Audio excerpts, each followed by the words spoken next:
Bonsoir et bienvenue à tous, bienvenue sur Rachel et ses drôles de maths. On démarre. Convexité d'une fonction. Qu'est-ce que c'est? Est-ce que quelqu'un peut m'expliquer ce que c'est qu'une fonction convexe et une fonction concave? La définition d'une fonction convexe et la définition d'une fonction concave. Ah, Iliana me dit que convexe, c'est en dessous des tangentes. Il y a de l'idée, mais c'est pas ça. Alors, allons-y, on écrit les définitions. Donc, une fonction f est convexe, si et seulement si la courbe CF, c'est-à-dire la courbe représentative de la fonction f, est située au-dessus, et non pas en dessous, au-dessus de ses tangentes. Je vais vous montrer avec un dessin, vous allez beaucoup mieux comprendre. Donc, là, je vois que Imren a écrit qu'une fonction est convexe lorsque la courbe est… Voilà, exactement Imren, c'est exactement ce que je viens de dire. Une fonction est convexe si sa courbe représentative est située au-dessus de ses tangentes. Et quand est-ce qu'une fonction est concave? Eh bien, c'est l'inverse. C'est lorsque la courbe est située concave en dessous des tangentes. D'accord? Donc, si et seulement si la courbe CF est située en dessous de ses tangentes. Donc, regardons ça sur un dessin. Graphiquement, qu'est-ce que ça donne? On va commencer par le graphique et après on passera au calcul. Donc, graphiquement, je vous fais un dessin. Regardez bien. Si par exemple, je vous trace une courbe comme ça, d'accord? Alors, qu'est-ce que c'est qu'une tangente? Il faut savoir que chaque point de la courbe… Attendez, il y a combien de points sur une courbe?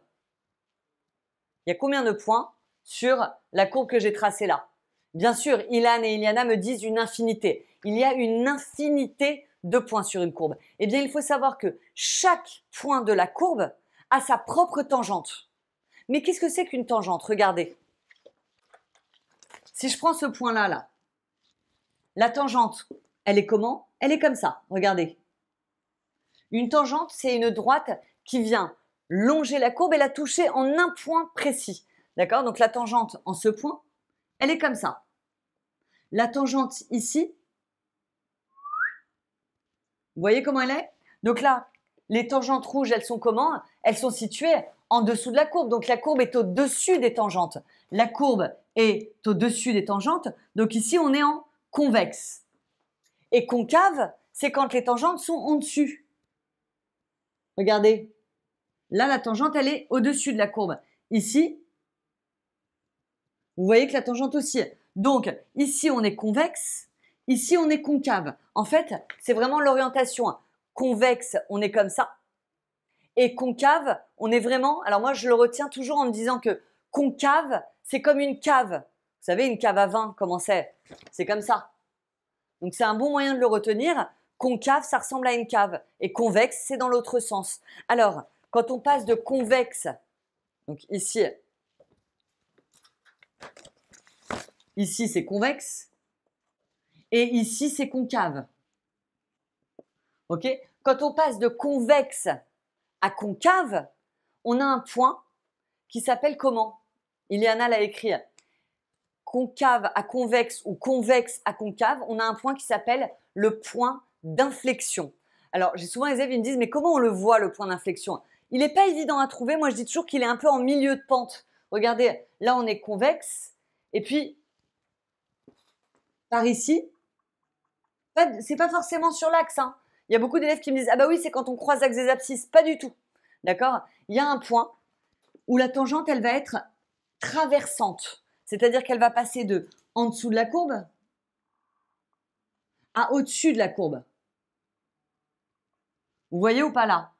Eh bien, ce point-là, on l'appelle le point d'inflexion. Attention de ne pas le mettre ici, au niveau de l'axe des abscisses. Il n'y a aucune raison que ce point soit au niveau de l'axe des abscisses. Alors Léa me dit, mais si la tangente est à la fois au-dessus et en dessous de la courbe, je pense que tu parles de celle-là par exemple, Léa. Donc c'est ce qu'on appelle une tangente traversante. Et cette tangente traversante, c'est là qu'il y a le point d'inflexion. Donc convexe, point d'inflexion et concave. Ok? Alors Imren me dit, y a-t-il une formule pour trouver le point d'inflexion? Oui, c'est ce qu'on va, on va faire un rappel ensuite au niveau des calculs. Mais au niveau du graphique, il n'y a pas vraiment de formule. D'accord? Il faut juste essayer de repérer là où la tangente est traversante. Ok? Convexe, concave, et je peux vous faire un petit troisième, regardez. Hop, là vous voyez qu'on repasse de concave à convexe. Et là, le point d'inflexion, il serait, par exemple, ici. Point d'inflexion. Et la tangente, elle passerait de au-dessus à en dessous de la courbe. Bon, c'est très mal fait, mais vous voyez l'idée. D'accord? Donc, on passe de au-dessus à en dessous de la courbe. On a un point d'inflexion et là, on repasse en convexe. On continue. La formule pour Imren, on va la voir tout de suite justement. Donc, ça, c'est par le graphique. D'accord? Et ensuite, il y a par le calcul. Alors, comment on fait? Alors, juste une petite anecdote. L'autre jour, j'étais avec un élève qui me dit, je lui ai dit, étudier la convexité d'une fonction. Et qu'est-ce qu'il m'a répondu? Il m'a dit, ah bah la fonction, elle est convexe ici. D'accord? Et il m'a pas parlé du concave. Et je lui ai dit, mais pourquoi tu parles pas de concave? Et il m'a dit, bah parce que tu m'as demandé la convexité de la fonction. Donc, je t'ai juste répondu quand est-ce qu'elle était convexe. Attention, étudier la convexité, c'est dire quand est-ce qu'elle est convexe, quand est-ce qu'elle est concave et quand est-ce qu'il y a un point d'inflexion. D'accord? C'est pas seulement convexe. On va jamais vous dire étudier la concavité d'une fonction, jamais. Ça sera toujours la convexité, le mot global, et pourtant vous allez dire quand est-ce qu'elle est convexe, concave ou point d'inflexion. Ça c'est important parce que c'est une petite anecdote qui m'est restée en tête. Ok, maintenant par le calcul. Comment fait-on pour étudier la convexité d'une fonction de manière algébrique? Est-ce que quelqu'un peut me dire comment étudier la convexité d'une fonction? Alors, Iliana me dit f'', Léa me dit la dérivée seconde, tout à fait. Et Ilan me dit il n'y avait pas f'. Alors, effectivement, lorsque, dans un contrôle, on vous demande d'étudier la convexité d'une fonction, réflexe, mais vraiment réflexe, hein, vous faites la dérivée seconde. Alors, qu'est-ce que c'est que la dérivée seconde? C'est la dérivée de la dérivée.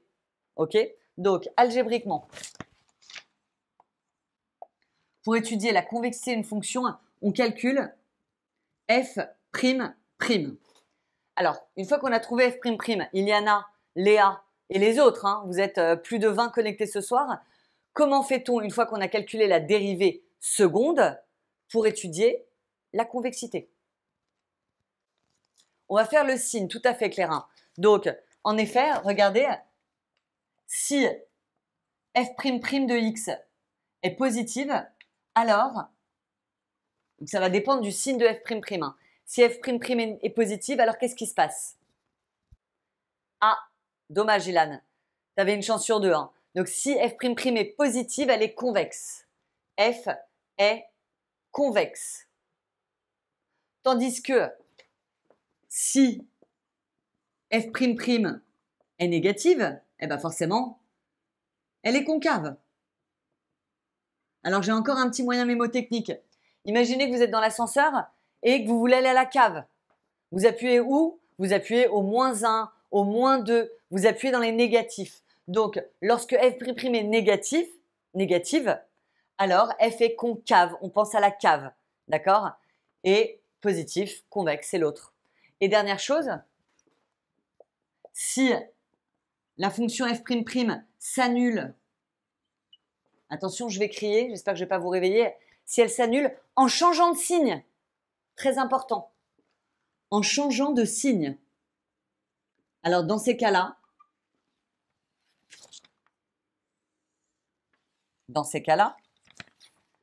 f possède un point d'inflexion. Donc, tout à l'heure, il y a quelqu'un qui me demandait est-ce qu'il y a une formule pour trouver le point d'inflexion?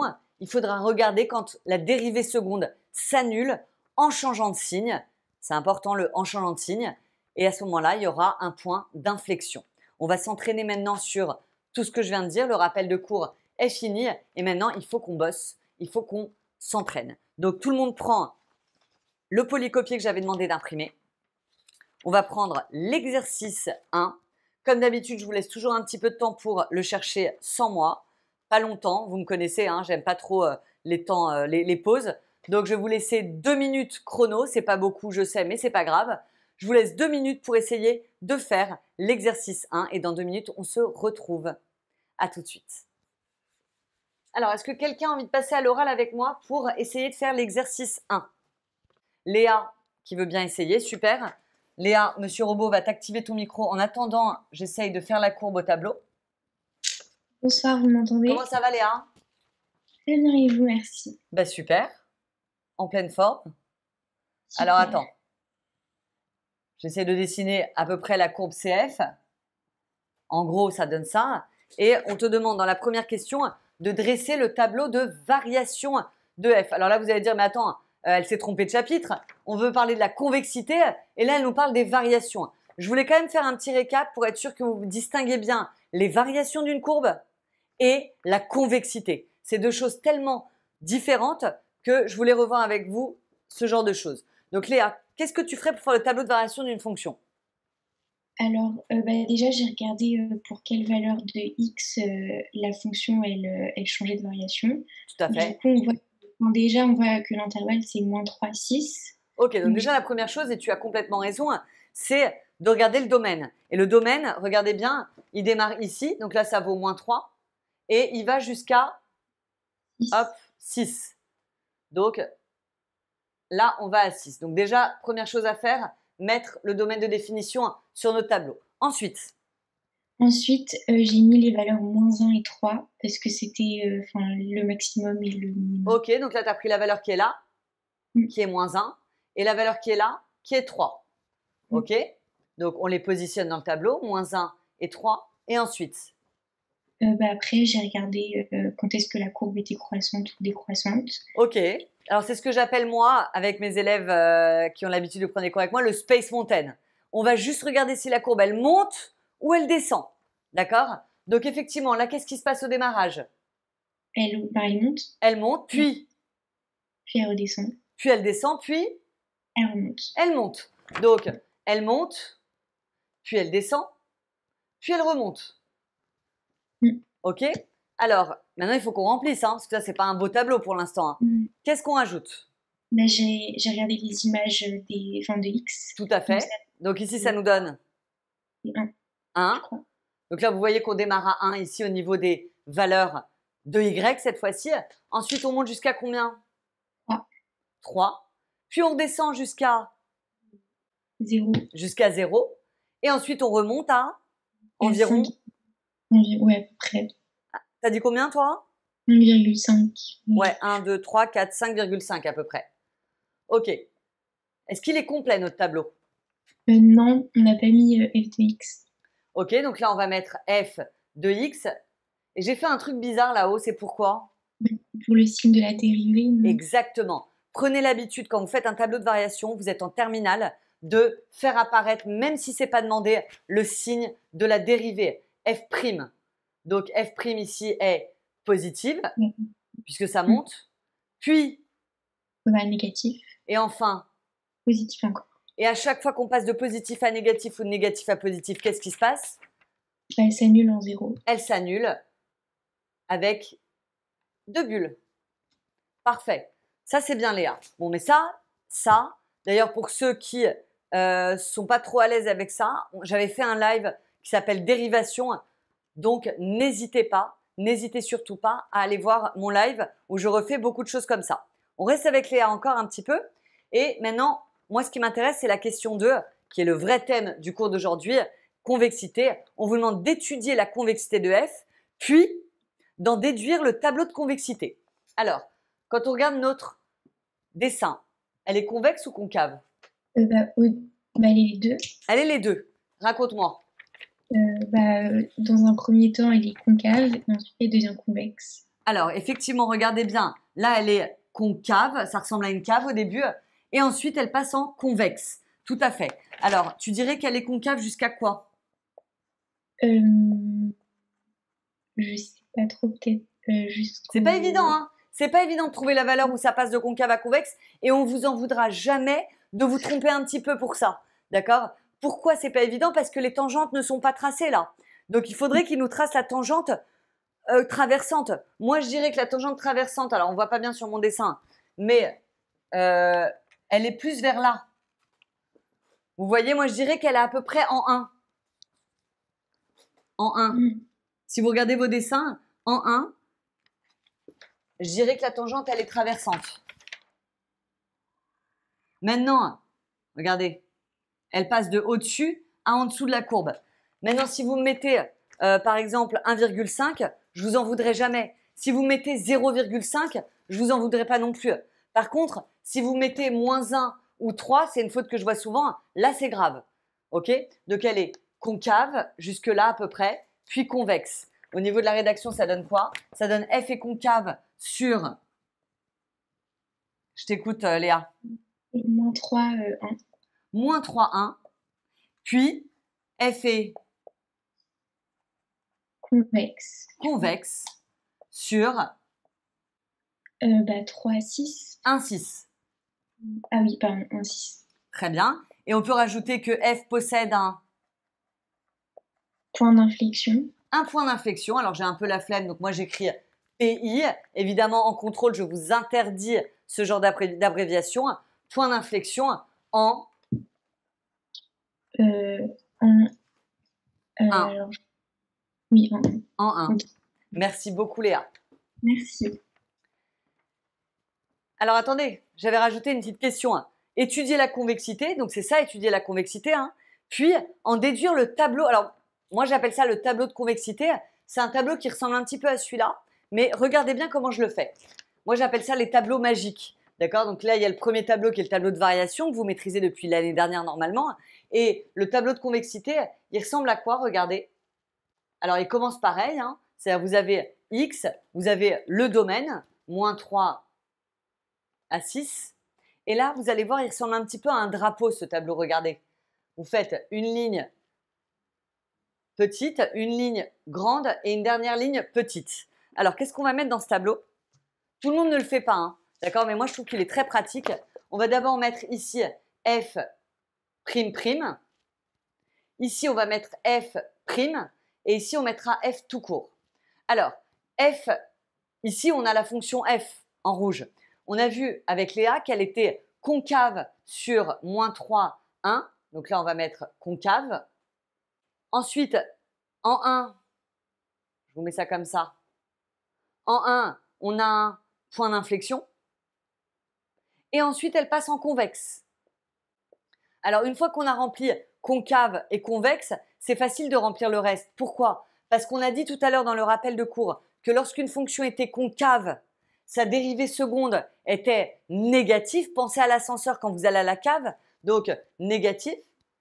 Et quand elle est convexe, c'est positif. Automatiquement, si la dérivée seconde est négative, automatiquement la dérivée f' est décroissante. Et f' ici est croissante. C'est ce que j'appelle le tableau de convexité qui regroupe un petit peu tout ce que vous pouvez déduire de ça. Donc quand elle est concave, elle est négative, la dérivée seconde, et la fonction dérivée tout court est décroissante. Et lorsqu'elle est convexe, la dérivée seconde est positive et la dérivée tout court est croissante. Est-ce qu'il y a des questions sur ces deux tableaux magiques? Donc, Ilan me dit concave égale moins, convexe égale plus. Attention, la fonction, j'insiste Ilan, lorsque la fonction f est concave, la dérivée seconde est négative. OK? Et lorsque f est convexe, la dérivée seconde est positive. Donc là, c'est quand on a un graphique, et qu'on doit en déduire la convexité. Sacha, pour f dérivée seconde, ce sera toujours des signes. Oui, Sacha. Ce qui nous intéresse dans la dérivée seconde de f, c'est son signe. Tout à fait. Alors maintenant, on va passer aux choses sérieuses. Par le calcul, qu'est-ce que ça donne? Donc, on va prendre l'exercice 2.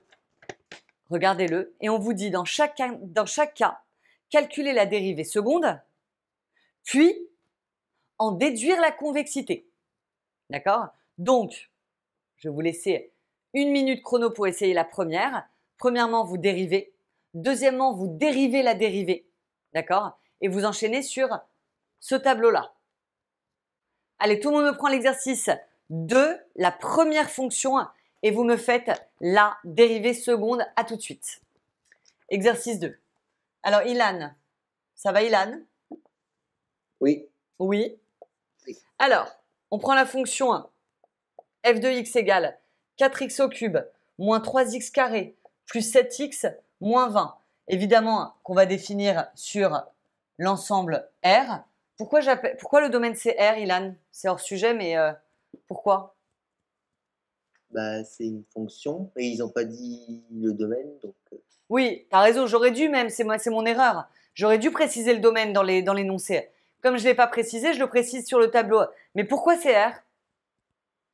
Bah, c'est pas un quotient, Tout à fait. c'est un polynôme. Merci Jade. Jade nous dit que c'est un polynôme et les polynômes sont définis sur R tout simplement. D'accord? Donc le domaine c'est R. Ok? Alors, on t'écoute pour la dérivée première. Donc f' de x est égal à 12x au carré Oui. moins 6x plus 7. Ok, je suis d'accord avec toi Ilan. Alors, attention pour tous ceux qui ont du mal avec les dérivés. Attention, je rappelle qu'il y a un live qui vous attend sur YouTube sur dérivation où j'avais revu toutes les formules de dérivés. Donc n'hésitez pas et puis vous pouvez aller aussi sur les replays de première où je fais tout un cours sur les dérivés. On continue une deuxième fois maintenant. Alors f' de x est égal à 24x moins 6. Très bien. Donc ça c'est la dérivée seconde. Qu'est-ce qu'on n'oublie pas? On est fier et on encadre. Merci Ilan. Alors ça c'est pour les nouveaux qui nous rejoignent ce soir, c'est ma petite phrase à moi, comme mon petit slogan. On est fier et on encadre. Toujours, on encadre ses résultats pour que l'examinateur n'ait pas à le rechercher. Alors, maintenant qu'on a la dérivée seconde, il va falloir étudier son signe. On va commencer à installer le tableau drapeau, le deuxième tableau magique.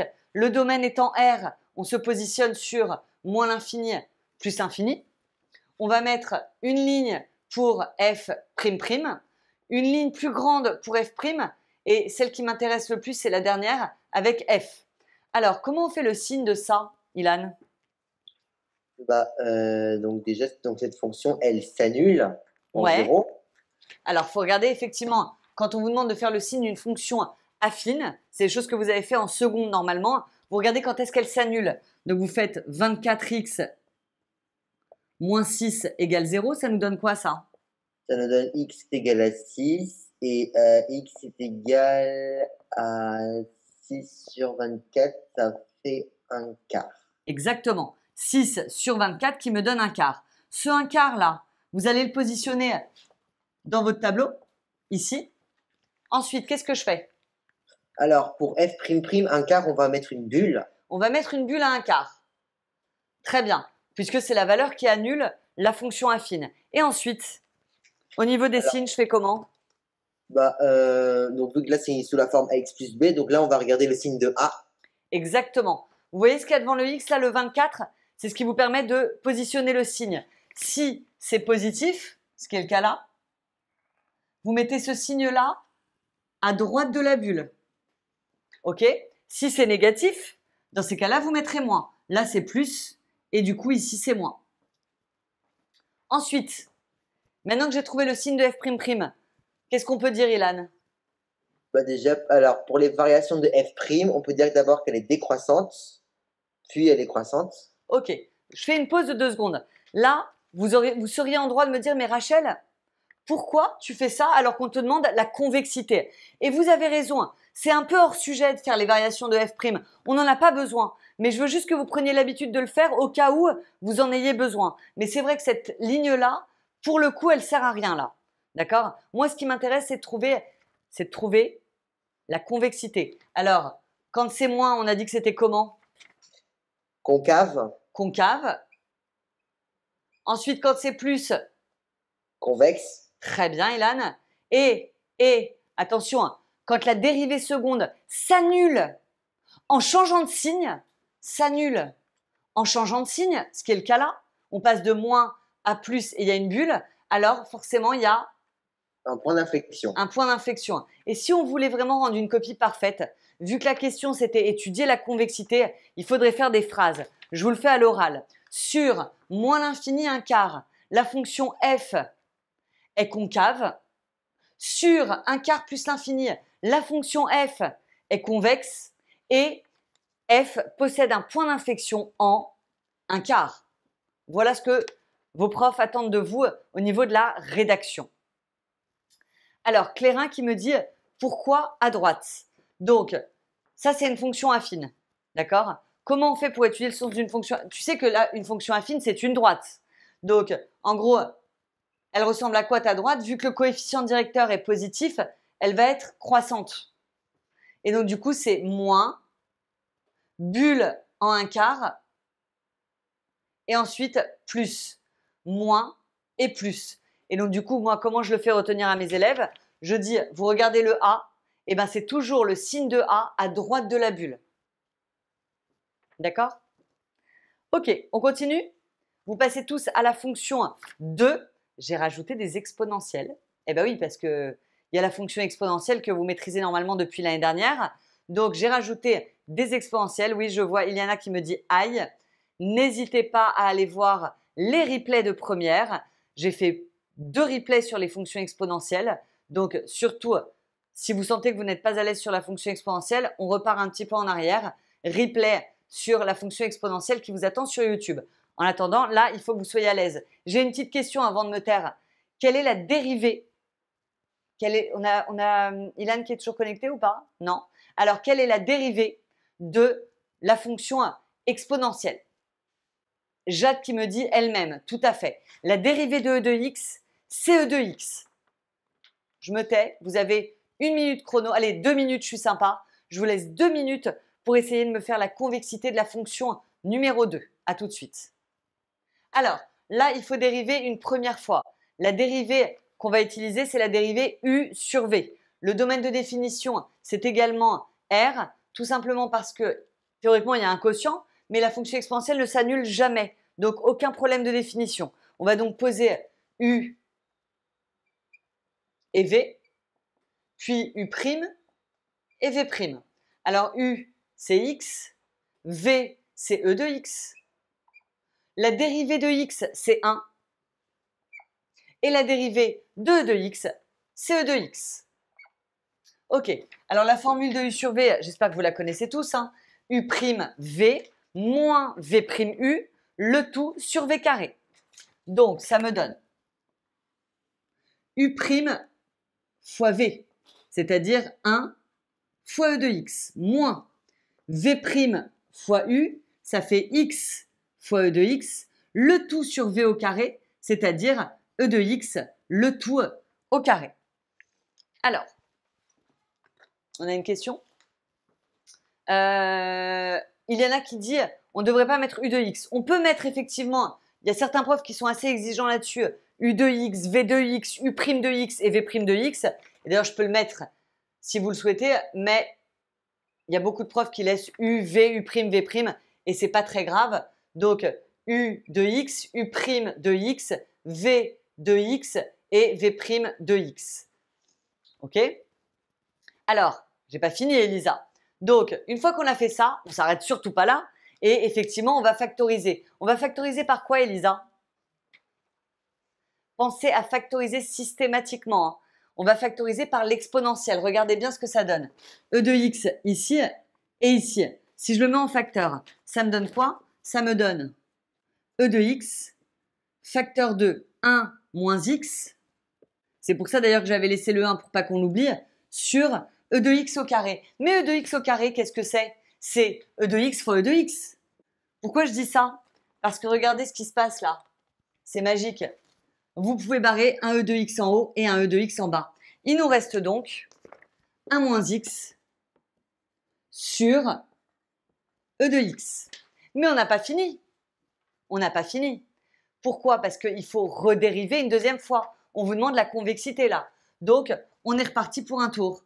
F' de x. Et c'est reparti pour U, V, U' et V'. Alors, U, c'est 1 moins X. V, c'est E de X. La dérivée de 1 moins X, ça fait moins 1. Et la dérivée de E de X, c'est encore E de X. Et on est reparti pour un tour.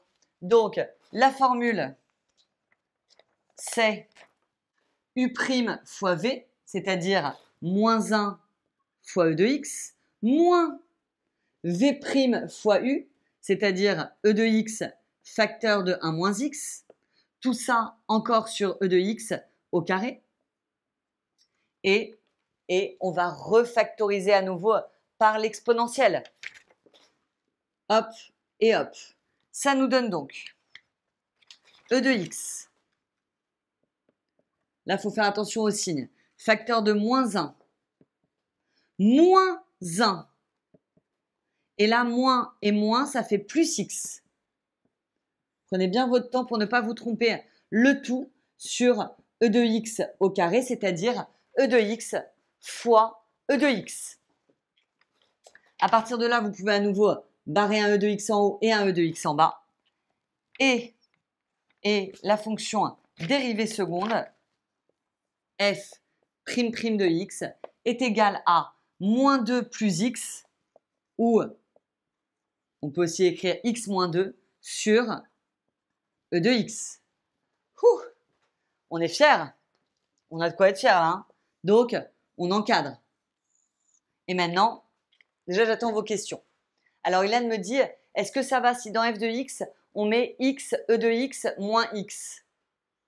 Ilan me propose de mettre l'exponentielle en hauteur et donc du coup de faire x et l'exponentielle le monter en E de moins x. C'est ça, Ilan? Je pense que c'est ça que tu veux me dire. Oui, tout à fait. Alors, c'est une option. Dans ces cas-là, on n'utilisera pas U sur V, mais U fois V. Très bonne idée. Juste une question, Ilan. C'est quoi la dérivée de E de moins x? Parce que si tu te trompes sur la dérivée de E de moins x, c'est très grave. C'est quoi la dérivée de E de moins x? C'est moins E de moins x. Et là, dans ce cas-là, il n'y a pas de problème.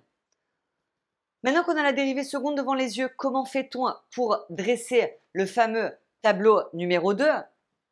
Donc, le tableau drapeau, ici, voyons voir à quoi il va ressembler.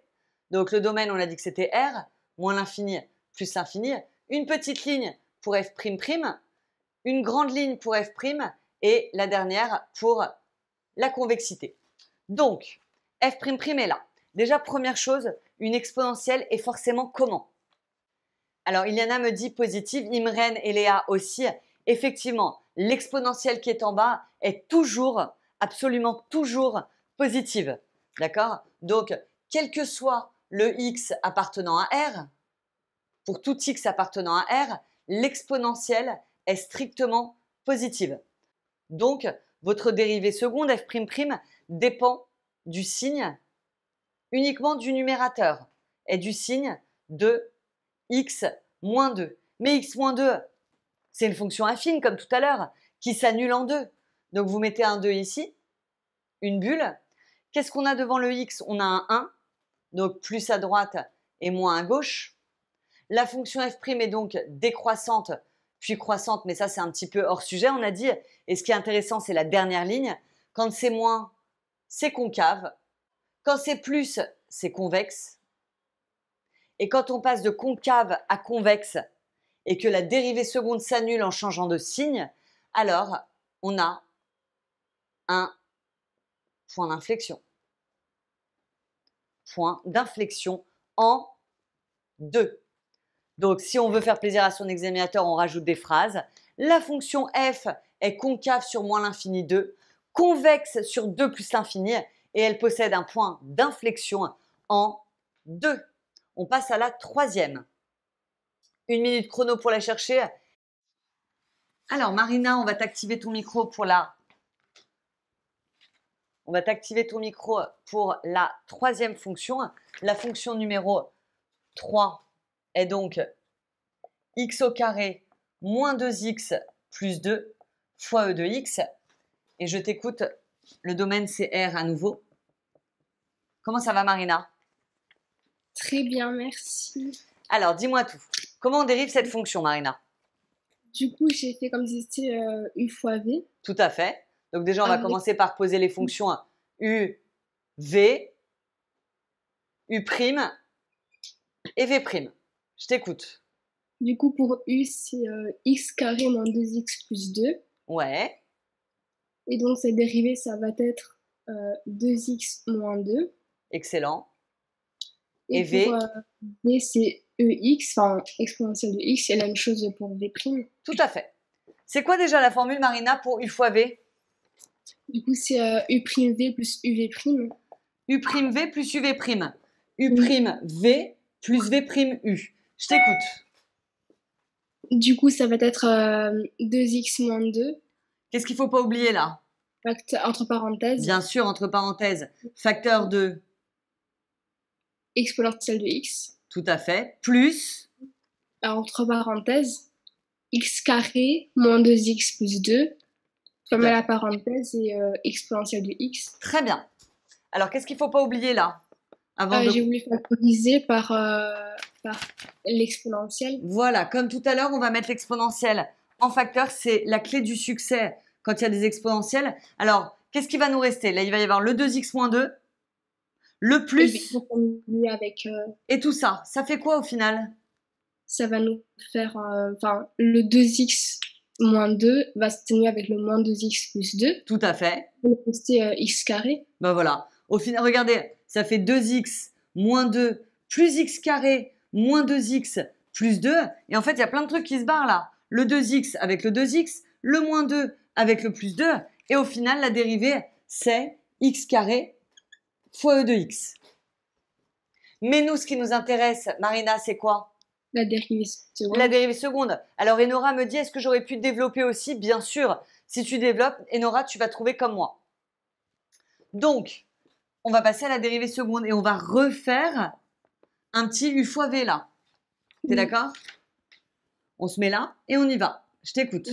Ou en U, on peut poser x carré. Ouais. En V, e de x. Et U'. la dérivée de U, ça va être 2x. Et v', Et V, ça va être V. ça va faire e de x. C'est parti. Donc pour la dérivée seconde, j'ai un x carré fois e de x. Enfin, Alors moi, je commence oui. toujours par u', j'ai des tocs, hein, tu sais, au bout d'un certain Ok. temps. Je fais toujours u' v plus v''u. Donc vas-y, ça Ok. me fait. Du coup, c'est 2x fois exponentielle de x. Très bien. Plus. X carré fois e de x Très bien, Marina. Qu'est-ce qu'on Et n'oublie là- pas à nouveau? par e de x. Voilà. Et ça fait donc e de x facteur 2. X, 2x plus Ouais. x. Et on remet dans l'ordre, ça fait donc x carré plus 2x. Alors, qu'est-ce qu'on n'oublie pas, Marina, mon petit slogan? On est fier, on encadre. On est fiers et on encadre.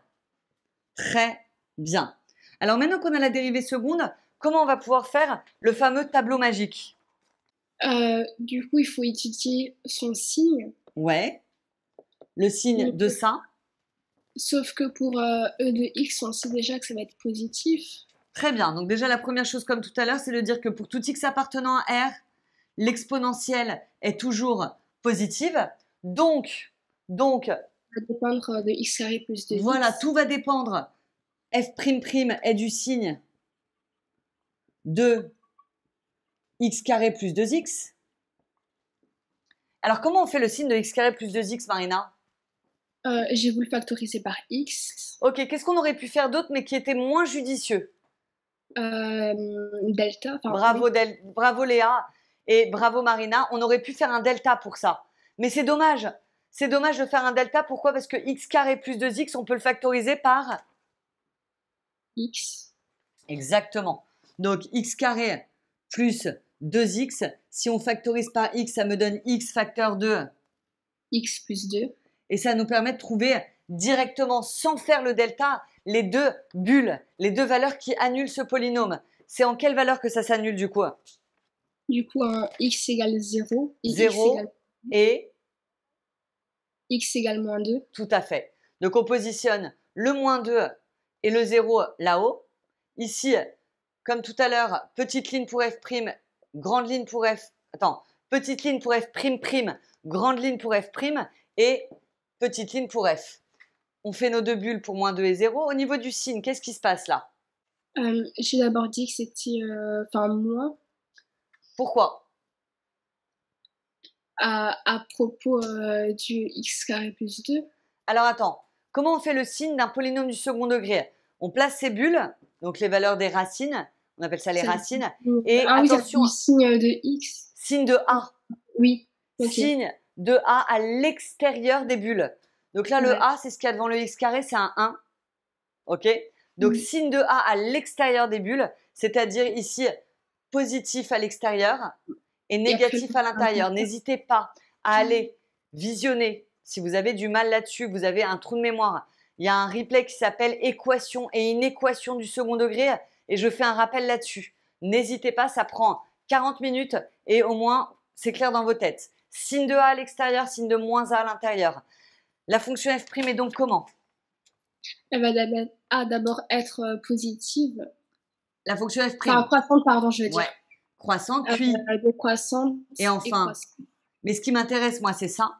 Donc, on va d'abord être convexe. Très bien. Puis, concave. Et puis convexe. Et enfin, convexe à nouveau. Et on a deux points d'inflexion parce que la dérivée seconde s'annule en changeant de signe, s'annule en changeant de signe. Donc, on a deux points d'inflexion en moins 2 et en 0. Merci beaucoup, Marina. Je vous souhaite une excellente soirée à tous. Très bon appétit pour ceux qui passent à table. Bonne soirée à tous et à bientôt. Bye bye.